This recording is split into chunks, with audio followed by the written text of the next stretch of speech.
Yeah, you're not a failure. But let's go to Matthew chapter 16, because we want to show you the other side of Peter. Peter failed in Luke 22nd chapter. But let's look at another perspective of our friend Peter here.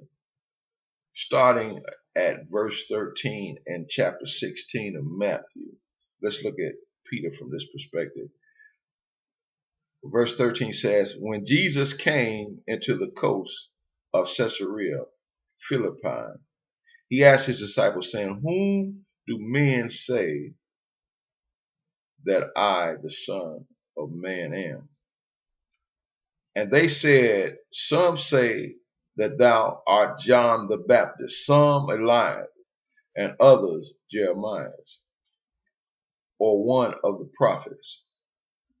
He saith unto them, but whom say ye that I am?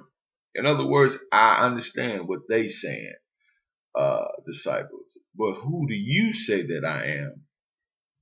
That's what Jesus wanted to know.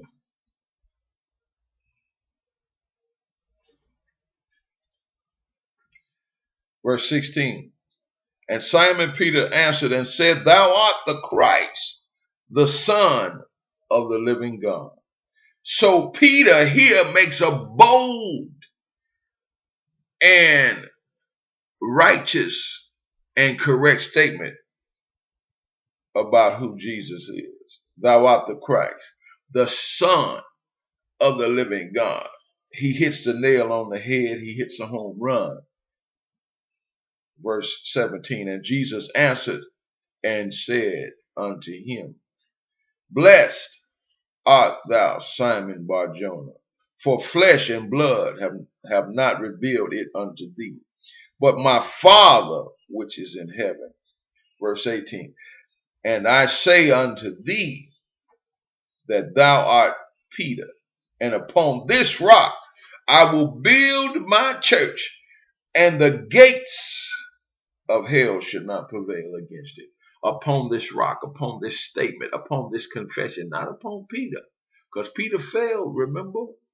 But guess what? Peter was not a failure, because a failure could not have said what Peter said. And Jesus would not have blessed a failure. But he knew Peter was going to fail when he made this statement. But this is to show you the side where we fail, and this is to show you the side where we succeed right here in Matthew, the 16th verse. Thou art Christ, the Son of the living God. That's where we succeed. But if we say that instead of, oh, I'm not one of them, or I don't know the man, instead of denying Jesus, if we say, thou art the Son of the living God, thou art the Christ, if we maintain our confession, if we maintain our position, we will not fail. We will not fail God. If we be ye steadfast, unmovable, always abounding in the work of the Lord, for this is our reasonable service. We got to be steadfast in this hour. The enemy is trying to get us to compromise. The enemy is trying to get us to quit. The enemy is trying to get us to go home and say, forget about it. Guess what? God is going to do everything he say. He's going to bless us. He's going to protect us. He's going to love us.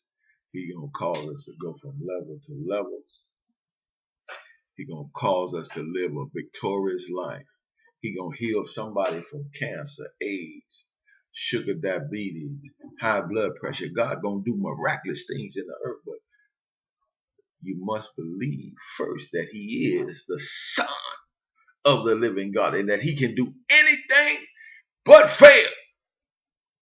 Hallelujah. Maintain your confession. Don't allow the enemy to trick you, to change your mind about who God is. You remember how he brought you out. You remember how he delivered you. You remember how he rescued you. You remember how he took you off drugs. You remember how he blessed you to get a job. You remember how you was outdoors and God gave you a place to stay. You remember. Oh, hallelujah. You remember.